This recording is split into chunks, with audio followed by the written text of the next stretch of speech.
Am I the a-hole for not paying college money for my daughter, which I found out wasn't mine? My ex cheated on me and made me believe for 9 years that my daughter was mine. When I found out, I filed for divorce but still had to pay child support. I felt bad for my daughter, so I gave my wife the money I had for her college fund. But the minute I did, my ex-wife refused to let me see her. Eventually, I got remarried and have a son and another daughter. My ex got in contact with me through social media and asked for her college fund. When I told her I already gave it to her for my daughter, she confessed that she spent it on gambling and lost it all. My daughter had no money for college and could only go with debt. She asked for more money, but I said no, since I already gave it, and the only other fund I had now was for my son and other daughter. And I wasn't going to give her that fund. My ex told my daughter a twisted version of the event, and now she's mad at me and calling me an a-hole and playing favorites. My ex-wife is joining in as well. Am I the a-hole? Now for the top comments. Provide your daughter with your bank statements from 9-ish years ago showing you gave her mother her college fund. If you have your ex's comments regarding the college fund in social media comments, also provide that to your daughter. If you want, you can show her that you paid for her child support as well every single month. You fulfilled your legal duty, child support, to your daughter regardless of her biological connection to you. Not an a-hole. I do have screenshots of her remarks. My daughter does know I paid her child support. She just thinks I should pay for her college again because of her mother. Not an a-hole. It does suck that your daughter got saddled with a crappy mom. But you've done your part, and you provided for her thus far. Now it would be unfair to your other kids. To ask for their fund is entitled and rude. She needs to grow up and blame the real villain here, her mother. Info. You said your ex denied you contact even though you were paying child support. If you're paying child support, you are entitled to a custody hearing. Have you not seen your daughter this whole time? You're not a a-hole about the college fund, but I'm curious why you can't just explain to your daughter what happened. I have, and she doesn't believe me since I haven't seen her. Show her the message exchanged with her mom. You just walked away from her after 9 years? His wife did not let him meet her. He was legally her father. He had rights. If this story is true, which is doubtful, then when mom said no, Opie said, "Oh, okay, cool," and abandoned his daughter for 9 years. That's not normal. He was most likely on the birth certificate as her father. Once he found out his daughter was not his, because his name is on the birth certificate, he still needs to pay child support for her, regardless of whether she is biologically his or not. But he most likely had no grounds to fight for custody because he is not her biological father. So yes, the mother can refuse visitation while he is still paying child support. The system is completely flawed. Not an a-hole. The one your daughter should be getting angry at is your ex-wife. If she had any concern about her, she would go gambling around. You don't owe them crap. Let them take loans or whatever. You have done your part. Let your daughter see some proof. Though I don't know how she's ready to believe someone who lied for 9 years and not you. Still, you leaving her after learning she wasn't yours is a trash behavior. 'Cause real or not, as a parent, you loved her for 9 years. You were the father figure for her. Can't imagine how sad she must have been. Probably even blamed herself for everything. Now for the next story. Am I the a-hole for not allowing my son to stay the night at his grandparents' house? A little backstory. I am a single mother to a 2-year-old boy. We'll call him Gavin. Gavin's father, Ted, and I are not together. I have sole physical custody, and his father has supervised visitation once a week. Ted was never involved in my pregnancy at all, and is not very involved in our son's life either. Ted's mother, Rose, however, is very involved. Rose can be overwhelming, but I try to brush it off as I know she just does it out of love for her grandchild. I'll admit I'm a bit overprotective and hyper-independent, as I don't trust many people to be alone with my son. When Gavin was first born, I had a rule, like many other parents, that I did not allow anyone to kiss my child until he was a year old. I was afraid of him contracting any viruses that could significantly harm him as an infant. This fear came true when he got RSV at 9 months and spent 4 days in the hospital in oxygen. Anyway, Rose always tried to sneak kisses when I wasn't looking. I one time caught it on the baby monitor and I was furious. This was only the beginning of her having zero respect for my rules as a parent. The most recent time was when she came to my house to see Gavin. Gavin wanted to go play outside, but I had said no and that it was time to get ready for dinner. I told him we could play outside after we eat. Rose picked him up and he said, outside. I repeated what I had said, and she responded, oh, we'll just go out for a minute. I asked her to not do that because, knowing how my son is, I knew that he would inevitably be more upset when they came back in, and he wouldn't want to eat his dinner. Rose started to walk toward the door with Gavin, and I said, loudly and firmly, Rose, I said no. She continued to take him outside for a couple minutes and came back in. And what happened at dinner? He screamed about going outside and wouldn't eat. I was annoyed that she had not only undermined my parental authority, and showed my son that what mom says doesn't matter. She begs me to let him stay the night at her house, 1 hour away. I don't trust that she would follow my rules for him, and I'm truly not comfortable with him being an hour away from me overnight. She says it's time, and I say it's time when I say it's time. It's not that I don't like her, it's that I don't trust her. So am I the a-hole? Now for the comments. Not the a-hole. I'd go a lot farther and actively ban her from spending time with your son until she respects your parenting decisions. Even if you depend on her for babysitting. It's only going to get worse if you let it slide now. Also, I would be a lot more transparent about why you don't want him to spend the night. It's time for me to take him overnight. I'm sorry, but it will be time for you to take him overnight when you can respect me as a parent and accept my decisions. Until I am fully convinced I can trust you to uphold my rules and not undermine my authority, you will not be spending that much time with him. Or just no. Especially after consulting a lawyer about the visitation order, making sure Mama has full legal control over the issue, including with grandparents. And I wouldn't let her have even 1 hour with him alone at this point. Find a different babysitter, etc. So the woman that raised the guy that is not in your son's life and has supervised visitation and does not listen to or support your parenting decisions want to have your kid for overnight visits. Yeah, not today, Hall. I'm surprised you still allow visits at all. Not today, Hall. Her undermining your parenting that directly, in my opinion, means low contact or no contact.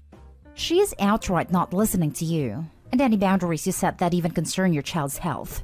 She outright didn't listen to you when you were right there. Imagine being at her place an hour away from you. She isn't Gavin's parent. You are. And obviously understand Gavin better than she does. I wouldn't trust her. And I would reiterate that you don't appreciate her walking all over your boundaries as Gavin's mother, and therefore she will have limited contact with Gavin. If she doesn't like it, then she needs to start listening to you. But honestly, I highly doubt that, and she may become petty. Good luck, Opie. Next story. Am I the a-hole for telling my father to stop telling my niece to call him daddy? My sister had her baby a few months ago. It's been a bit tiring as normally because she's basically a newborn. My niece's father isn't exactly the best one, nor he has been that nice to my sister about everything, but he's still her father. My family, including me, don't really like him. However, my siblings and I hope that he will step up for the sake of his own daughter and my sister. Besides, we know it's not our place to decide anything for that matter. Our family lives under the same roof.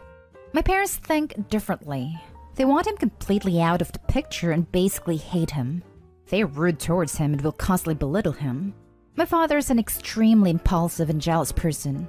I would even say he has anger issues. Because he doesn't like this man, he has taken every opportunity he has to rub it in my sister's face that he hasn't exactly done too much for his daughter. I constantly try to deter the conversation to avoid getting my sister upset, as she's breastfeeding and is very much tired. Ever since my niece was born, he would constantly tell her to call him daddy. We know she's still too young, but if this is the case now, I can't imagine how much worse it'll get when she starts babbling and talking. Every time he talks to her, he refers to himself as daddy, and it's annoying. My sister hates it and has told him, but he refuses to listen. Well, today he did the same thing, and repeated it so many times that I snapped and told him that he should stop, and that he is her grandfather, not her dad. Not daddy, just grandfather. He got mad and told us that he doesn't see any other father present, and that he deserves the title much more than that piece of turd of a man. I told him to stop, and he just walked away angry and telling us off. My mother didn't say anything and hasn't corrected him ever, but told us to stop being so rude. So, am I the a-hole? Not the a-hole. Ew. It's gross to want to be daddy when your daughter is mommy. Blah. Boundaries are needed ASAP. Good for you. I also thought it was extremely weird. I think it might also be some type of power move on his behalf to assert his control over everyone at the house. Dad, if the baby starts calling you daddy, strangers are going to think that you impregnated your daughter. Is that what you want? For everyone to think you're some deviant? Then, if he continues to do it, I'd make exaggerated gagging noises each time. Make it super uncomfortable for him. Not today, Hall. It is extremely weird and potentially harming to your niece. Imagine her actually growing up calling your sister mommy and your father daddy, and then having to reverse everything when she's older. It's weird. Not today, Hall. Maybe you and your sister need to look for a place to live that doesn't involve living with your parents. Speaking of, does your sister know her dad is doing this? We've talked about it, and we hope that it can be done soon enough. We're still deep in debt for our universities. Unfortunately, there are no student loans where I live.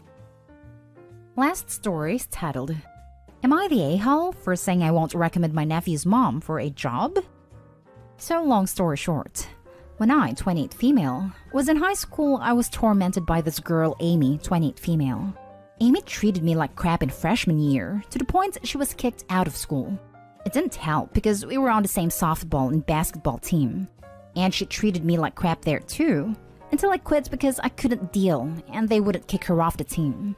She then followed me into my teaching extracurricular, which ruined that for me too. It didn't truly end until I had nothing left. Fast forward to 2015, and my brother announces he had a one-night stand and was expecting a baby. And who was the mother in question? Amy. My brother apologized so many times to me, and eventually I forgave him, but it did affect our relationship. He brought her of all people back into my life. She acted like nothing had happened at first, and then when she was telling us all about wanting us super involved, she started cracking jokes about this girl she knew in high school, who was so weird and geeky and tried to get in on the sports stuff when she had no place in it. That was me. I was the girl she was cracking jokes about. She was called out on it, and she acted like she didn't remember me, but no apology was ever made. And now she lost her job because of a bad breakup. Ended up staying at my parents' house for a while before going to a friend of hers' place. And she's been rejected from several jobs.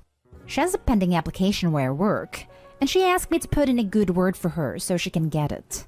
My brother and parents told me I should recommend her for the job, that I did it before for people and I should do it again for my nephew.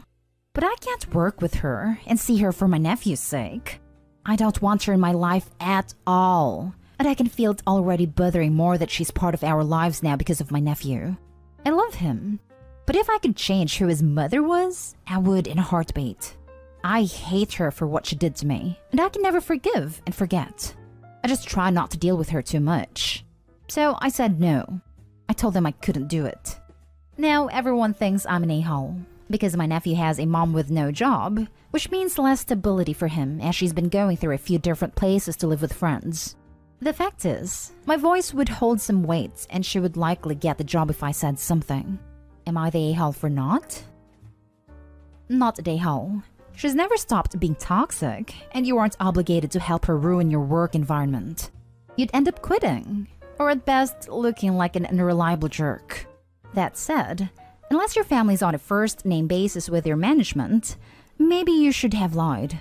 Or at least dissembled like, I'll do what I can. But they're looking for certain qualifications, so she shouldn't bank on it. Think about how you will look to the company after recommending someone and then having to put a harassment claim against them. Not an a-hole. 100% this.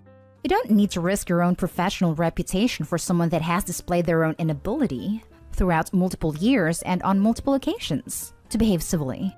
Edit. Obviously not the LOP. Your nephew's mother is having employment issues because she is irresponsible. This is a mess 100% of her own making. Yes, it would be easy on everyone else if you gave her a recommendation, but it creates other problems that only you have to deal with. First, you have to work with a toxic colleague. Second, when she messes up this job, you will look bad for having given her a recommendation. Your brother and parents have no right to put this on you. Tell them to get her a job and leave you out of it. Not an a-hole. When she messes up this job, you will look bad for having given her a recommendation. Ding ding ding! This right here. Opie, you said your voice would hold some weight.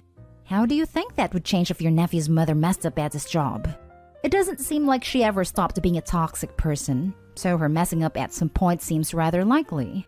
I wouldn't get involved if I were you.